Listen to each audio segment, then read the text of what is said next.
राजा राम, राम राम जय सीता राम, राम राम जय राजा राम, राम राम जय सीता राम, राम राम जय राजा राम, राम राम जय। सर्वकार्येषु सर्वदा सर्वकार्येषु सर्वदा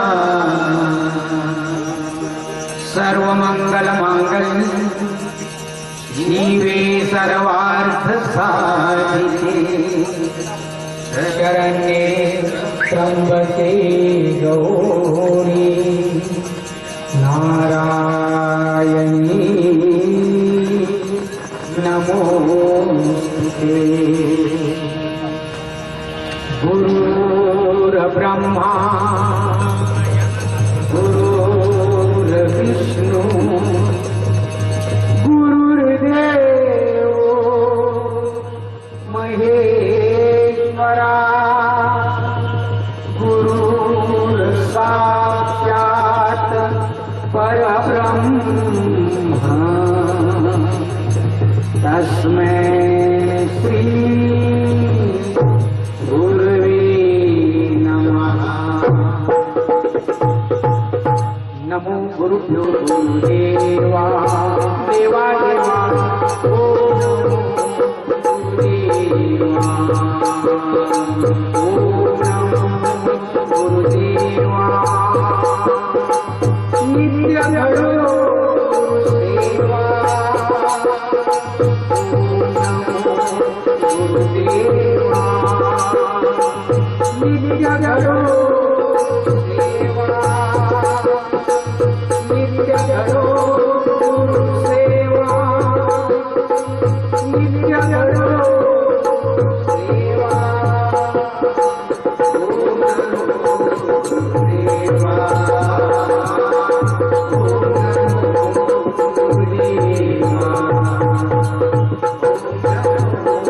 गुरुदेवा देवा देवा ओ नमो गुरुदेवा।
नरं चैव नरोत्तमं देवीं सरस्वतीं व्यासं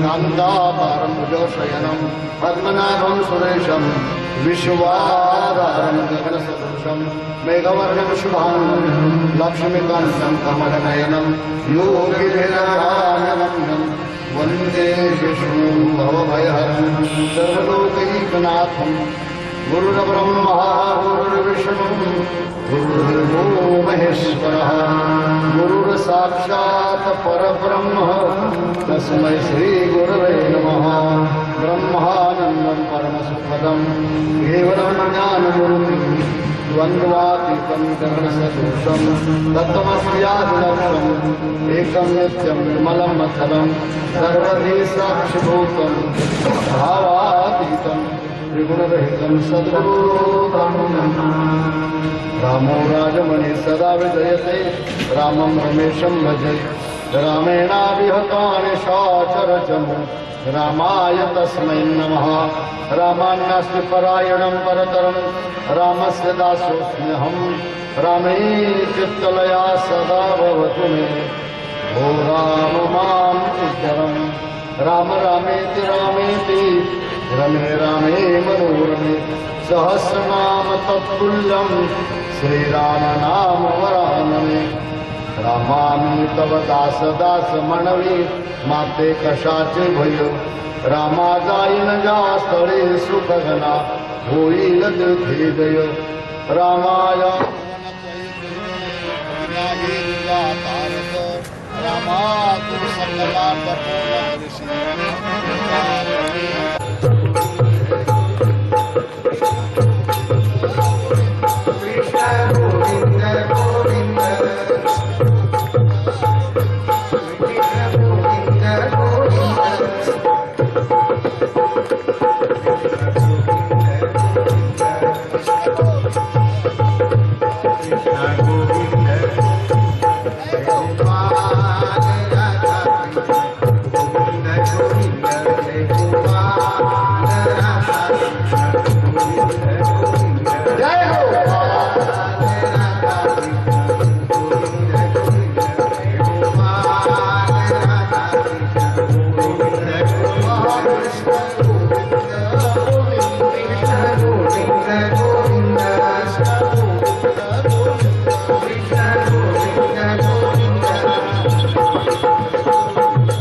रघुपति राघव राजा राम पतित पावन सीताराम रघुपति राघव राजा राम पतित पावन सीताराम रघुपति राघव राजा राम पतित पावन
वंदनी व्यासपीठ या परमार्थिक कार्याचे शुभप्रेरक सद्गुरु सेवा परायण त्यागी विरागी वितरागी परमवंदनीय मधुरजी महाराज आई तुळजा भवानीच्या नावाने स्थापन झालेल्या या भाग्यवान भक्त मंडळाच्या माध्यमातून आमचे जयराज भाऊ आणि त्यांचे सर्व सहकारी पंचक्रोशीतील जय जनार्दन भक्त मंडळ आणि सोयगाव मालेगाव परिसरातील माझ्या माता बंधू भगिनींनी भारताच्या दिव्य संत परंपरेत एक अर्वाचीन महर्षी राष्ट्रसंत सद्गुरू जनार्दन स्वामी मंगजी महाराज यांच्या दिव्य स्मृती मंदिराच्या माध्यमातून उभारणीच्या माध्यमातून या सोयगावमध्ये पुण्यभूमीमध्ये श्रीराम चरित्र चिंतन सोहळ्याचं आपण या ठिकाणी आयोजन करत आहोत. अतिशय चांगलं निमित्त, अतिशय चांगलं कार्य, अतिशय चांगला संकल्प आणि त्याचा परिणामही अतिशय चांगला असणार. निमित्त काय आहे हे महत्वाचं आहे, पण त्या निमित्तानं काय आयोजन केलं हे विशेष महत्वाचं आहे. नाहीतरी जगाला विश्वाला जो काही भगवंताचा महिमा भक्ती प्राप्त झाली आहे ती केवळ आणि केवळ संतांच्याच माध्यमातून. भारतीय सनातन वैदिक धर्म मूल्यांच्या संस्कृतीचा आधार आणि ज्याला आधारशिला म्हणूयात त्या दिव्य संतांच्या माध्यमातून संप्राप्त झाला. सुसंस्काराची श्रीमंती आपल्या भारतीय संस्कृतीला जर कोणी दिली असेल ती संतांनी दिली आहे. आणि म्हणून अशा भारतात जन्म व्हावा ही भगवंताच्या कृपेची खूण आहे. आणखी पुरावा मागू नका. भारतात जन्म ही भगवंताच्या कृपेची खूण आहे. त्यातही अशा दिव्य सत्संगाच्या आयोजनामध्ये तनमन धनानं सहभागी व्हावं ही आपल्या भाग्याची खूण आहे. मी तुम्हा सर्वांचं या ठिकाणी मनपूर्वक स्वागत करतो. श्रीकृष्ण अवतार संपवताना परब्रह्म परमात्मा अनंत कोटी ब्रह्मांड चक्रचालक भगवान श्रीकृष्णांनी उद्धवाला काही ब्रह्मज्ञान दिलं आणि जाताना सांगितलं की उद्धवा आता माझा अवतार संपन्नतेचा क्षण जवळ आलाय. मी निजधामानं जाणार आहे आणि ज्या क्षणी मी मृत्यूलोक सोडणार त्याच क्षणी इथं कलियुगाचा प्रारंभ होणार. अंबादास खूप मागे बसला. उद्धव म्हणाले की देवा कलियुग सुरू झाला आहे मी कसं समजू. त्याची अनेक लक्षणं देवाने सांगितली. एवढी सांगायची आपल्याला इथं आवश्यकता नाही, अभिप्रेत नाही, एवढा वेळ नाही. तर आपल्याला श्रीराम चरित्र चिंतनाचा आनंद घ्यायचा. श्रीकृष्ण म्हणाले कलियुग सुरू झाल्याचे अनेक चिन्ह, अनेक खुणा, अनेक लक्षणं तुला बघायला मिळतील. त्यातलं एक लक्षण असं आहे की सांगणारे खूप आहेत, ऐकणारे कमी आहेत. समजा कलियुग सुरू झाला, सांगणारे खूप आहे, ऐकणारे कमी आहेत. कलियुग सुरू झाला असं समज. आज काय परिस्थिती आहे? ऐकणाऱ्यांचा दुष्काळ आहे, सांगणारे गल्लोगल्ली आहेत. एकेका घराआड बुवा आहे, एका गल्ली आड बुवा आहे, गावागावात डझनाने बुवा लोक आहेत. सांगायला खूप आहेत, ऐकण्याचं भाग्य परमार्थाच्या दृष्टीनं पदरात पाडून घेणारे कमी आहेत. आणि जर ऐकणारे नसतील तर सांगणाऱ्याचा काय महिमा आहे.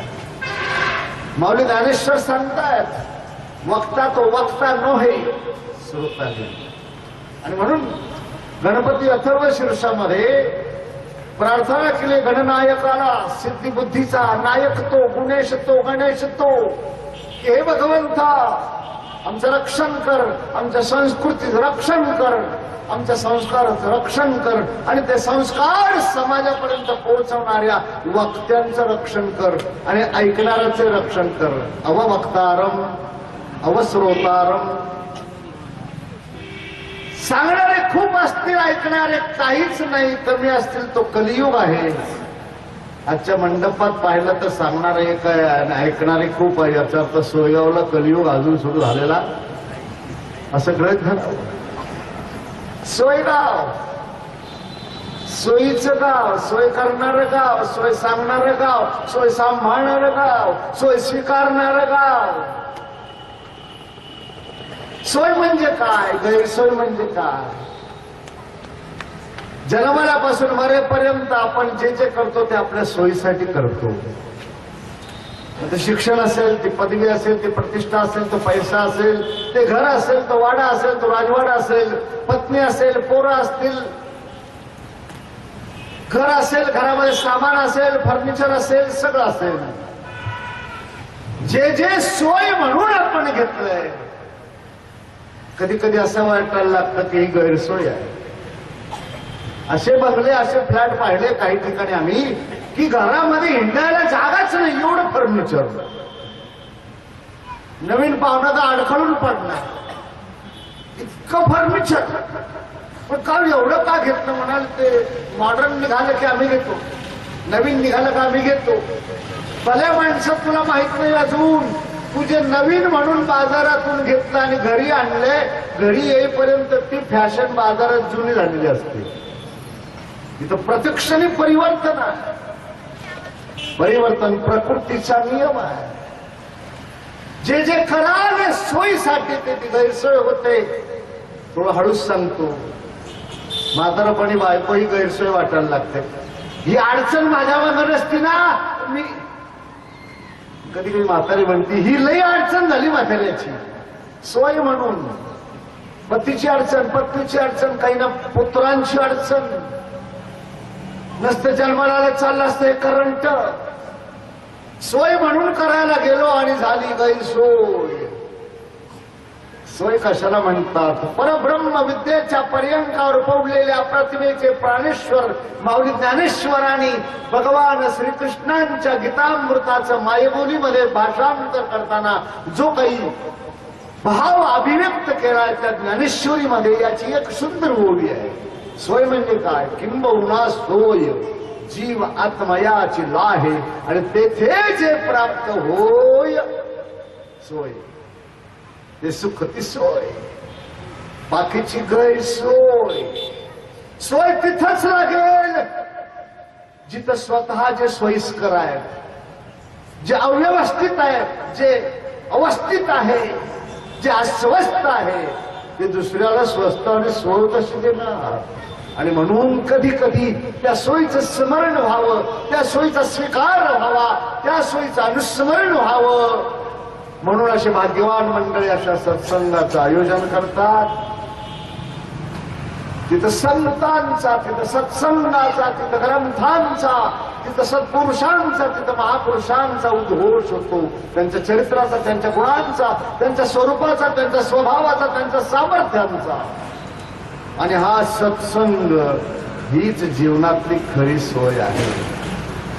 हे समजून घ्यायचं असेल त्याला आधी सद्गुरूंकडे जावं लागेल. मी म्हणतो असं नाही, संतांचं वचन आहे. सद्गुरु वाचोनी, सद्गुरु वाचोनी आपडे सोय. सद्गुरु वाचोनी, सद्गुरु वाचोनी आपडे हा सद्गुरु वाचोनी, सद्गुरु वाचोनी आपडे सोय. सद्गुरु वाचोनी, सद्गुरु वाचोनी आपडे सोय. धरावे ते पाय आधी त्यांचे, धरावे ते पाय आधी त्यांचे, धरावे ते पाय आधी त्यांचे, धरावे ते पाय आधी त्यांचे. सद्गुरु वाचोनी, सद्गुरु वाचोनी आपडे सोय. सद्गुरु वाचोनी,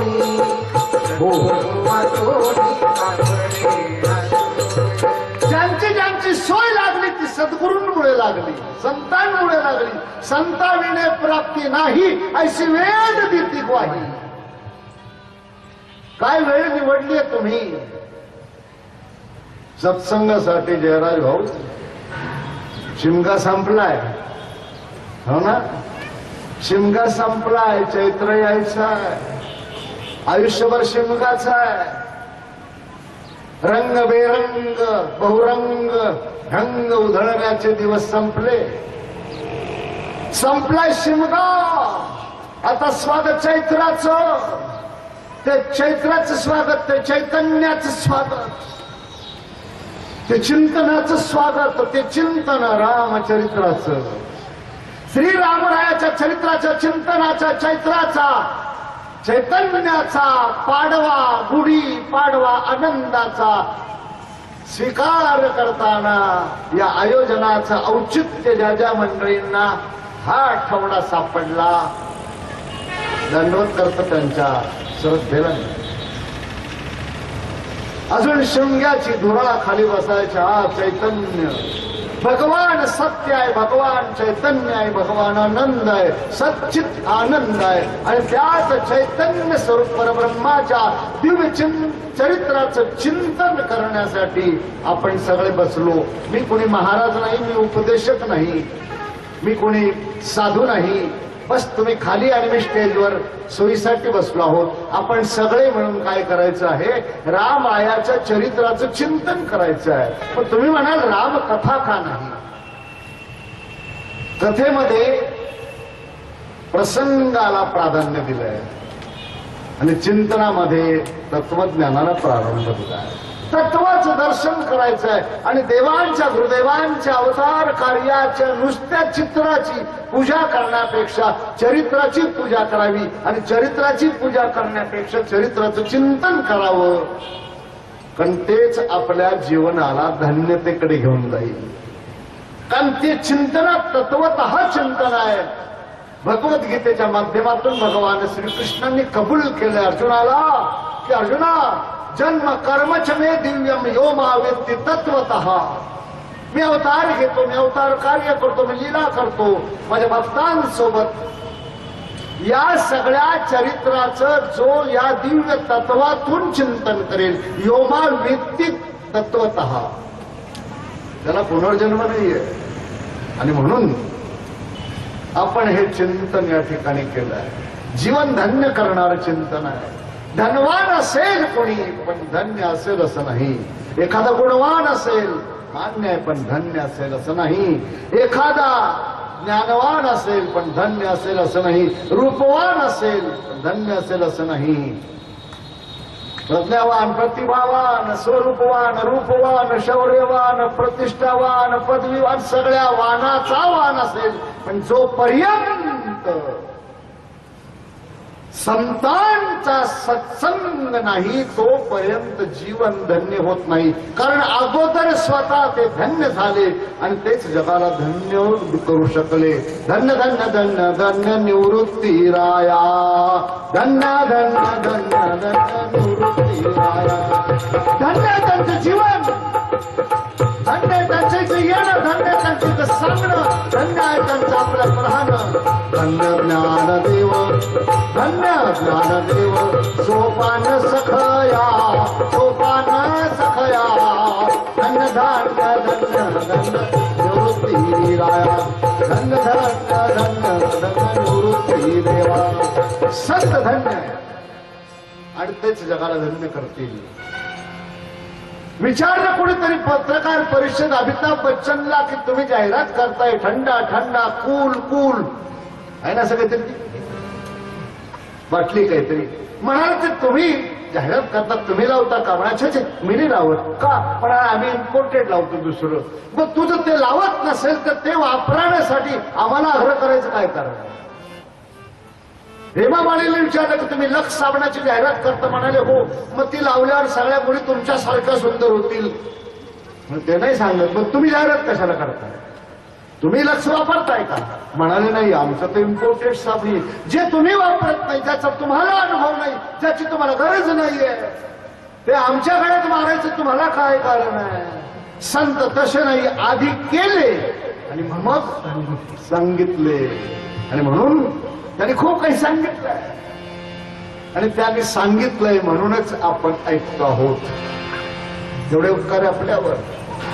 महर्षी व्यासांची ब्रह्मसूत्र असतील, महर्षी पतंजलींची योगसूत्र असतील, महर्षी पाणिनींची व्याकरण सूत्र असतील, नारदांची भक्तिसूत्र असतील, महर्षी गौतमांची न्यायसूत्र असतील,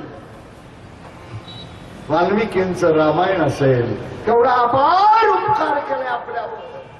एक महाकवीनं हजारो वर्षापूर्वी घडलेला एक इतिहास शब्दबद्ध करून ठेवला आणि म्हणून आपल्याला कळालंय आपले प्राचीन संस्कृती कशी होती, आपला प्राचीन समाज व्यवस्था कशी होती. जर हे वाल्मिकीने लिहून ठेवलं नसतं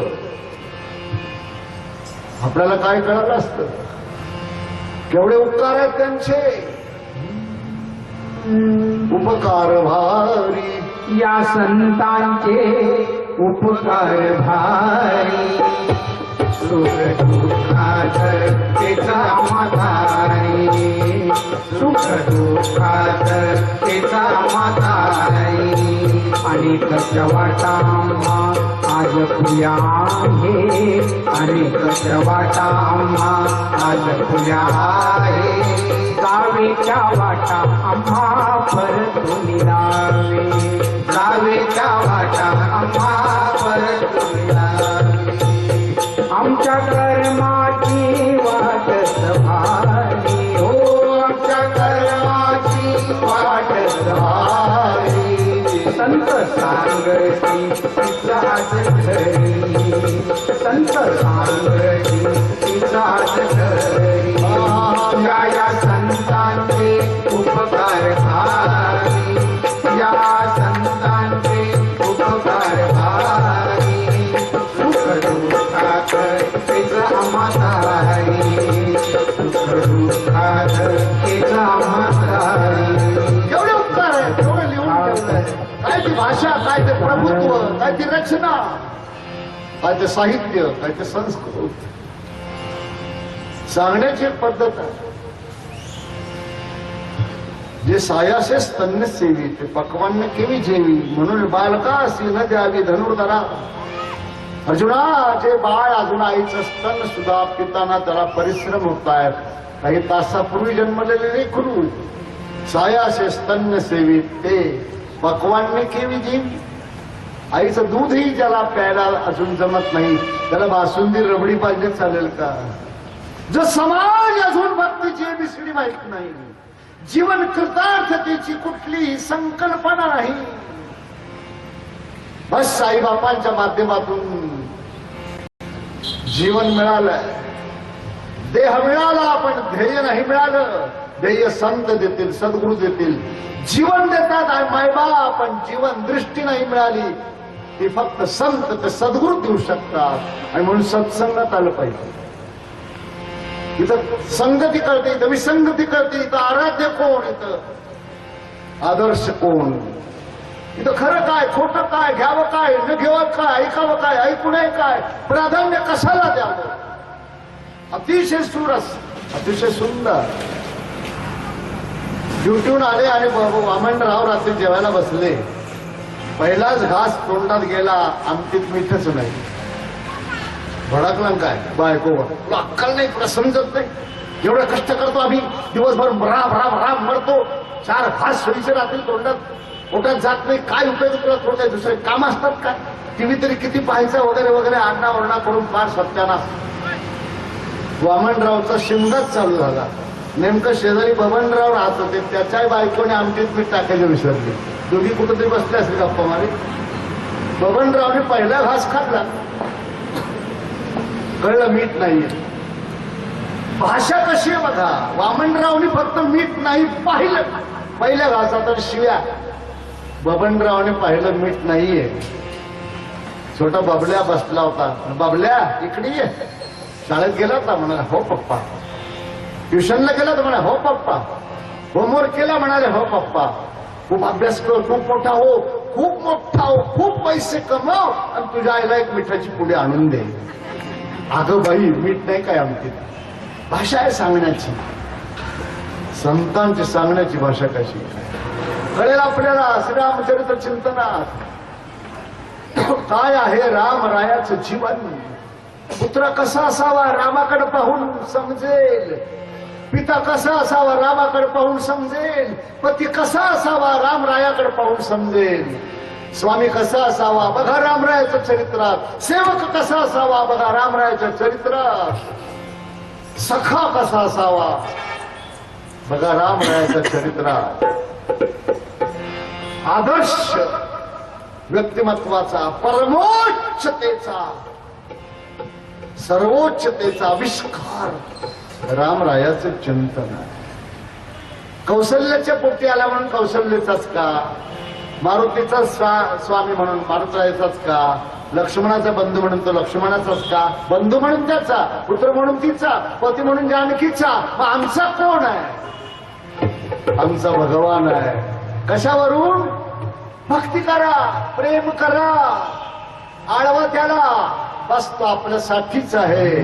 राम कुणाचा कुणाचा प्रेमे गाईन त्याचा, राम कुणाचा म्हणा, राम कुणाचा कुणाचा प्रेमे गाईन त्याचा, राम कुणाचा, राम कुणाचा कुणाचा प्रेमे गाईन त्याचा, राम कुणाचा, पुत्र कुणाचा कुणाचा पुत्र कौशल्याचा, राम कुणाचा, राम कुणाचा कुणाचा प्रेमे गाईल त्याचा, राम कुणाचा, राम कुणाचा कुणाचा प्रेमे गाईल त्याचा, राम कुणाचा, पती कुणाचा कुणाचा पती जानकीचा, राम कुणाचा, राम कुणाचा कुणाचा प्रेमे गाईल त्याचा, राम कुणाचा, राम कुणाचा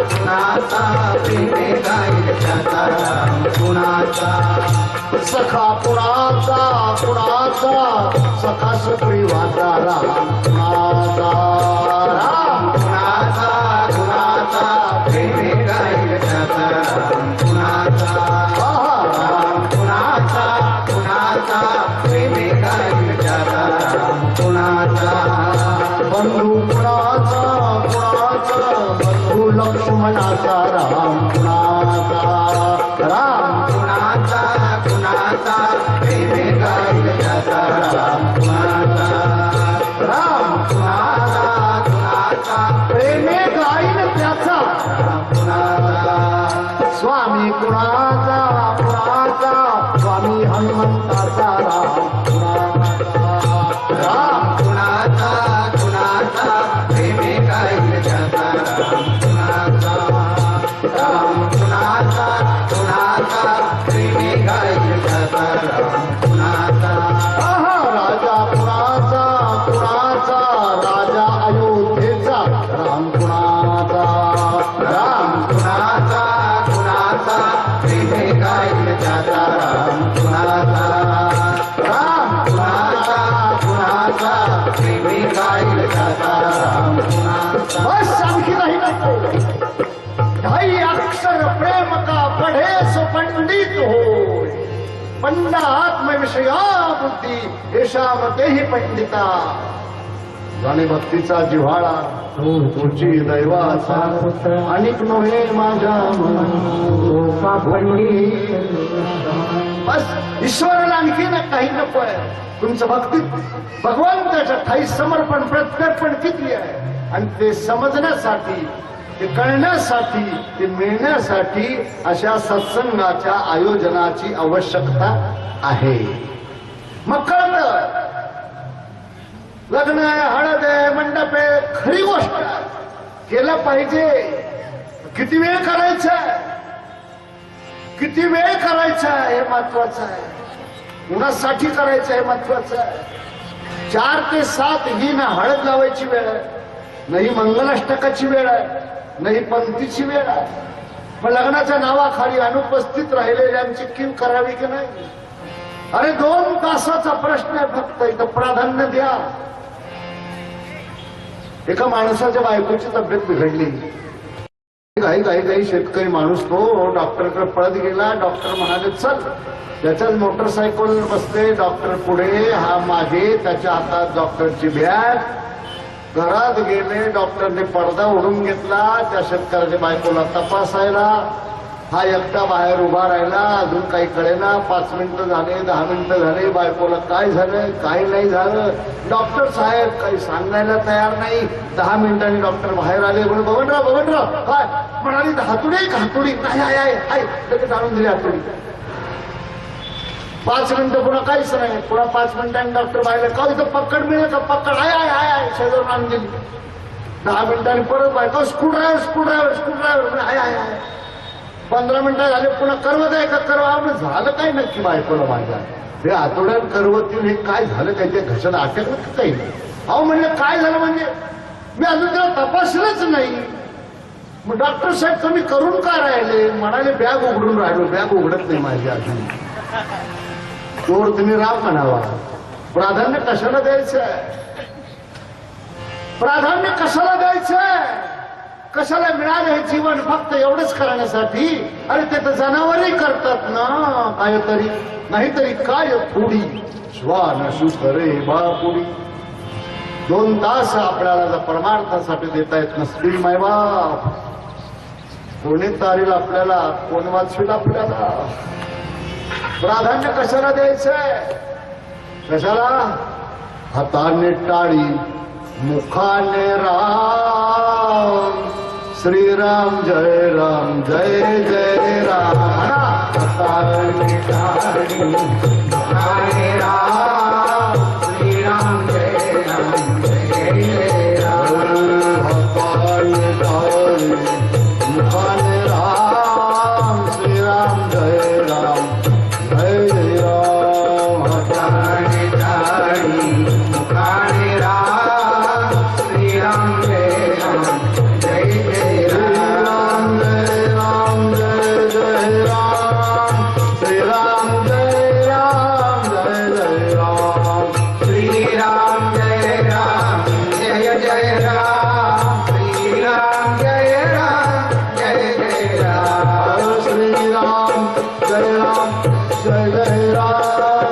श्रीराम जय राम जय जय राम. श्रीराम जय राम जय जय राम, श्रीराम जय राम जय जय राम. हाताने टाळी, मुखाने राम, श्रीराम जय राम जय जय राम. श्रीराम जय राम जय जय राम. कशाला दिले हात, हात कशाला दिले आहेत, डोळे कशाला दिले आहे, कान कशाला दिले, दिली इंद्रिय हात पाय कान. कशा करता दिले डोळे, तुम्ही घारे सुख पहा विठोबा.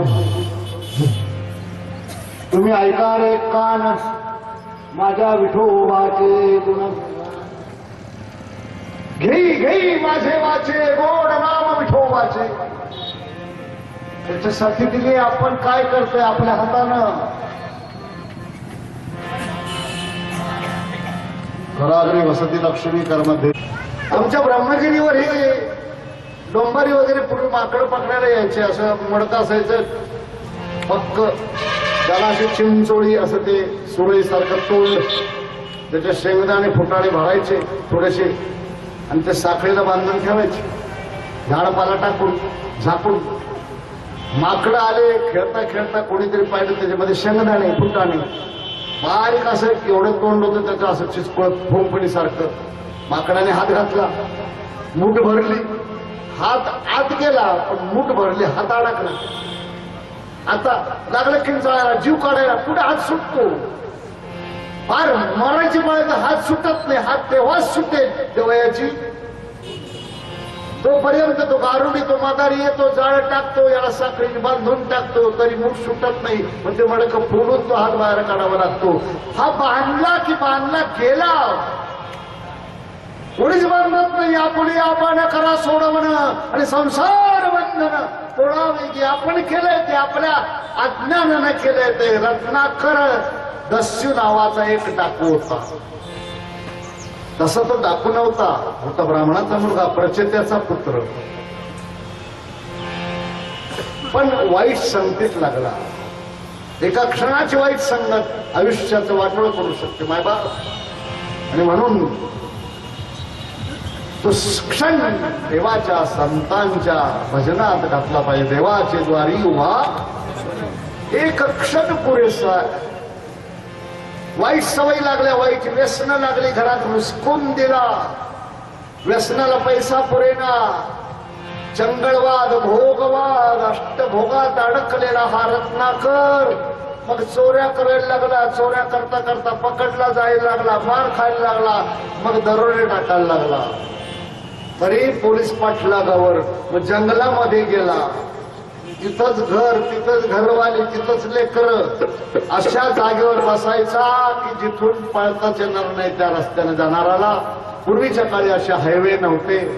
पायी जायचं, कोणी बैलगाडीत, कोणी घोड्यावर चालला दिसला श्रीमंतिके अडवायचा, लांबून टेहळी करून त्याला पकडायचा, असेल तर द्रव्य काढून घ्यायचा, प्रतिकार केला तर मारून टाकायचा.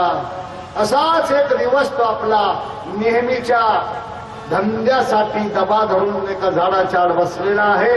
आणि तोच समोरून कुणीतरी येताना पाहिलंय. वा वा वा वा म्हणजे आज लय चमचम करून राहिला कपडा, पितांबर नेसलेले, गळ्यात तुळशीच्या माळा, भली मोठी लांब शेंडी, हातात विणा आणि चिपळ्या घेऊन ब्रह्मर्षी नारद या रस्त्याने येत होते.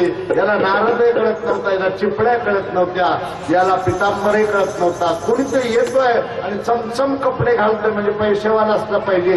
जवळ येण्याची वाट पाहत होता. पावलांचा आवाज, विण्याचा आवाज आणि ब्रह्मर्षी नारदांच्या मुखातून तो आवाज रत्नाकर दस्यू डाकूच्या जवळ जवळ येत होता. श्रीमन नारायण नारायण नारायण, श्रीमन नारायण नारायण नारायण, श्रीमन नारायण नारायण नारायण, श्रीमन नारायण नारायण नारायण, श्रीमन नारायण नारायण नारायण, श्रीमन नारायण नारायण नारायण, श्रीमन नारायण नारायण नारायण, श्रीमन नारायण नारायण नारायण, श्रीमन नारायण नारायण नारायण,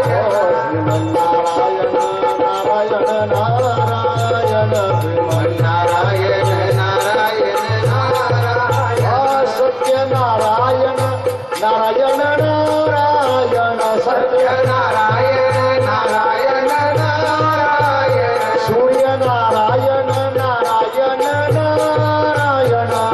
सूर्यनारायण नारायण नारायण, अग्निनारायण नारायण नारायण, अग्निनारायण नारायण नारायण, शेष नारायण नारायण नारायण, शेष नारायण नारायण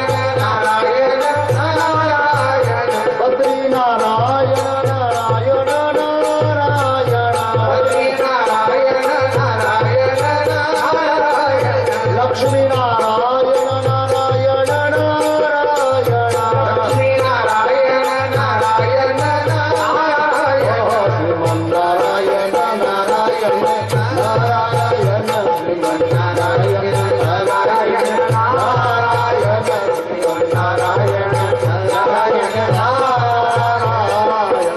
आवाज जवळ आला, व्यक्तिमत्व जवळ आलं, आपल्या टप्प्यात आलं आणि एकदम त्या झाडाच्या बुंद्याच्या आडून उडी मारून तो रत्नाकर दस्यू महर्षी नारदांच्या थांब दिलं. कोण आहेस? कुठे चाललाय? काय आहे तुझ्याजवळ? नारद मुनी शांतपणे त्याच्याकडे पाहत होते. एवढा संताप काय करून राहिला?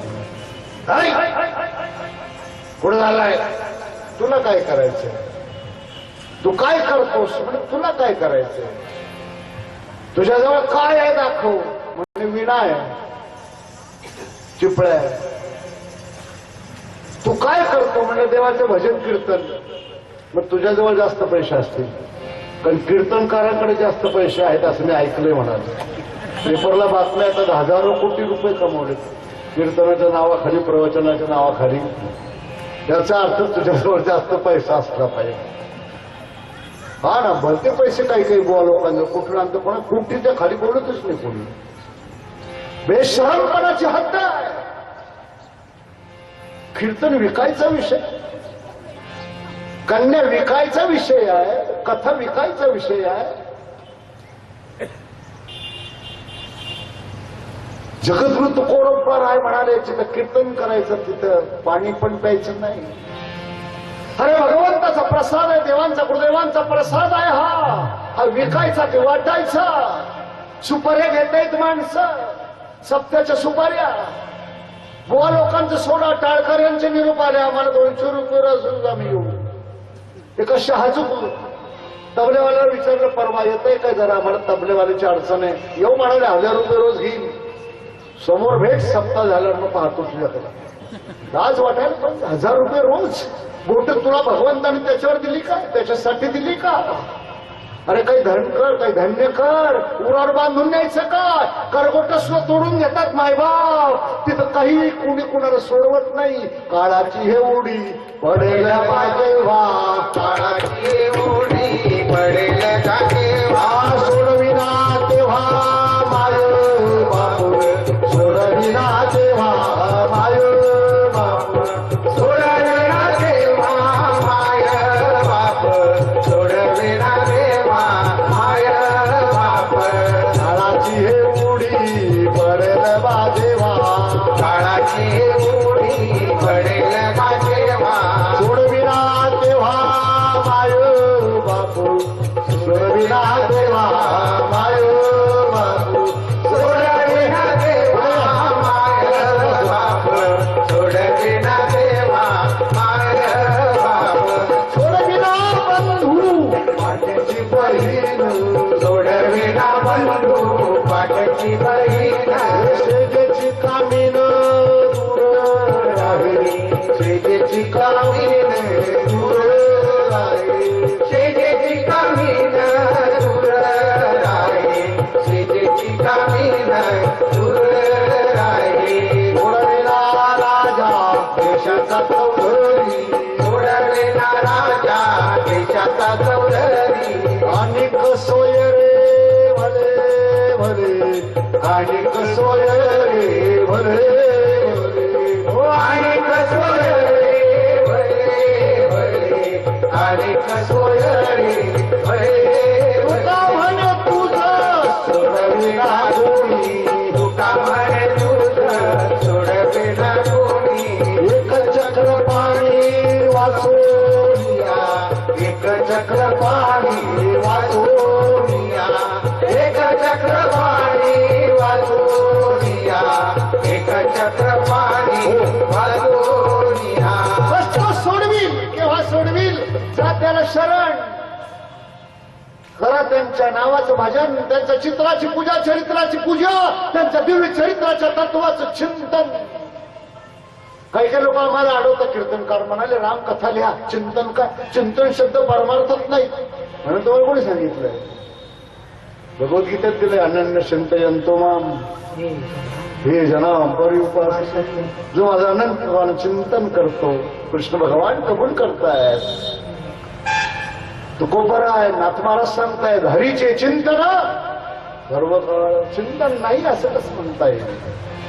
माहित नाहीये. हेच आपलं धन, हेच आपला संसार, हेच आपलं संरक्षण. नाही सोडवत कोणी, अज्ञान आहे. आणि म्हणून फटका बसल्याशिवाय भांडावर येत नाही. समोर नारद आहेत, ब्रह्मर्षी नारद, आणि समोर रत्नाकर दस्यू टाकवा. काय तुझ्याजवळ? म्हणाले काहीच नाहीये. मला पाहू दे तुझ्याजवळ काय आहे. नारदाची पाठ पाहिली, नारदाचं पोट पाहिलं, नारदाची बगल पाहिली, गळ्यात पाहिलं, कमरेला पाहिलं. रत्नाकर दस्यू स्पर्श करतोय एका ब्रह्मर्षी महापुरुषाला. अरे ज्यांच्या चरणाची माती सहज लागली तर जीवन धन्य होईल ना मायबाप. ते संत चरण रज जागता सहज, वासनेचे बीज जळवणे नाही. त्यांचा स्पर्श घेतलाय. एकेका स्पर्शामधून त्या आध्यात्मिक ऊर्जा स्रोताची स्पंदन रत्नाकर डाकूच्या अंगात जायला लागली. डीपीतून करंट घेतलाय, लावलाय फ्यूज मध्ये, यायला लागला एक एक फेज, याला कळत नव्हतं. धक्का मारून मागे सरकवला, त्या जागेवर उभा राहिला जिथं नारद उभे होते, त्यांची चरणधुळी याच्या चरणाला लागली. दृष्टीशी भिडला, छातीशी भिडली. कृपा कटाक्षाने हळले, आंबुल्या मस्तकी तो जाणार. तो स्पर्श झाला आणि मग काही टक्के थोडा भानावर आला. तुझ्या जवळ तर काहीच नाही. म्हणलं मी सांगितलं ना आम्ही कीर्तनाचे पैसे घेत नाही. माझा विश्वास नाही म्हणाला.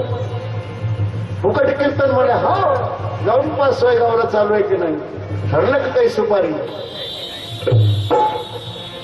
नाही मायबाप. आणि तुमच्याकडून काय मागायचं, देणारा बसलाय की एवढा मोठा. द्वारकेच्या मंदिरात भगवान श्रीकृष्णांच्या समोर भजनात तल्लीन झालेला एक त्यागी विरागी भक्त साधू आपल्या भजनाच्या आनंदात इतका बेहोश झाला की दालमिया शेठ जवळून चालले होते द्वारकेच्या मंदिरात. त्याने ती भजनाची मस्ती पाहिली, तो आनंद पाहिला.